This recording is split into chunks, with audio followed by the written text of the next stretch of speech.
The state attorney in Palm Beach County, Florida, Dave Aronberg, has spent years trying to clean up the industry with his Sober Homes Task Force. He spoke to Elizabeth Vargas about the Florida Shuffle and how he hopes to clean up the cycle.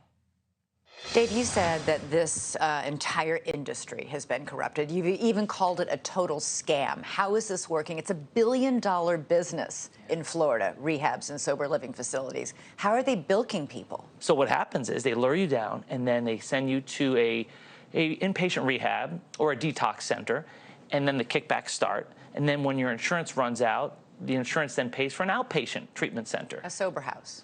Well, a sober house is actually where you live while you're in outpatient treatment. See, the outpatient treatment centers, most of them don't have a housing component, so that's a problem. Okay. So where do you live? You live in a group home that's supposed to be mutually supportive and drug-free. But if it's run by a bad guy, then it's a corrupted sober home. It's a flop house. And they often let you live there for free or with reduced rent. And how do they get away with that? Because they get the money and the kickbacks from the outpatient treatment. The outpatient treatment center sends a van, and then they get shipped off, and everyone's making money, and you get to live for free. And then finally your benefits run out for outpatient treatment, and you're supposed to go home when you're sober and find a job and live with your parents perhaps.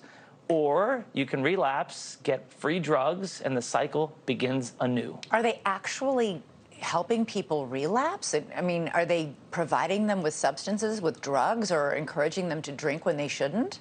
Sometimes they provide them with drugs. Sometimes the marketer will give you $1,000 and tell you to go on a bender at the local motel. And then once you test dirty again, a few days later, you're eligible to go back into the cycle. See, under the Affordable Care Act, which has helped so many people get access to much needed behavioral health care, there's no limit on the number of times you can go through rehab, yearly or lifetime.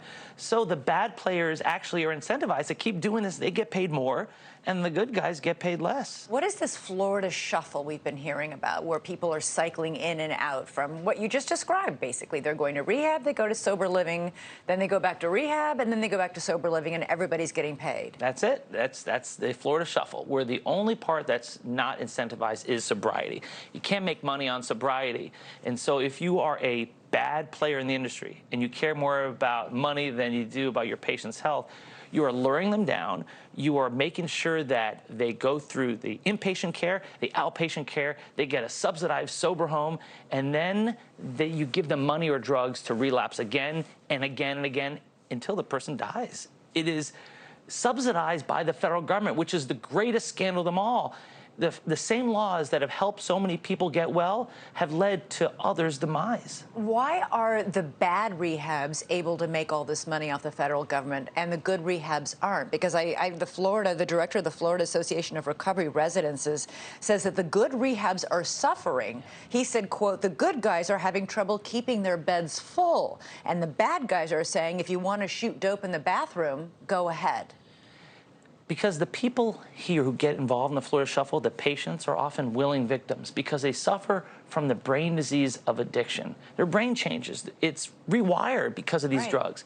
And so when a provider tells you, hey, come with us, we'll get you free housing, we'll get you a co-ed house, we'll give you scooters to get around, and at the end of the day, once your benefits run out, we'll give you drugs or money to get drugs. They don't actually say that, do they? The marketer will say that. The marketer says that. They're shameless. How do these marketers find people who are struggling with addiction in other parts of the country? Because we know that in Florida, you guys get a huge influx of people from all around the country coming to Florida for its rehab centers. The marketers know where to find them. For example, one of the great meeting spots was the patio of a local Starbucks, and the marketers would descend upon those places, and the patient would have the best offer to choose from, and all of it was illegal. It was so common that Starbucks actually shut down its patio because too many marketers were there bothering individuals. And that's what happens. If the marketer doesn't find you there, the marketer will actually send people into your rehab and try to lure you away. Hey, what are you doing here? I got another rehab that's going to pay you personally to go there. And so this is one big scam. Now in Palm Beach County, we've cleaned it up. We think we have the best rehab industry anywhere now. But you're an outlier. There are not a lot of DAs like yourself who are doing this kind of work. Why not, if it's as bad as you're describing?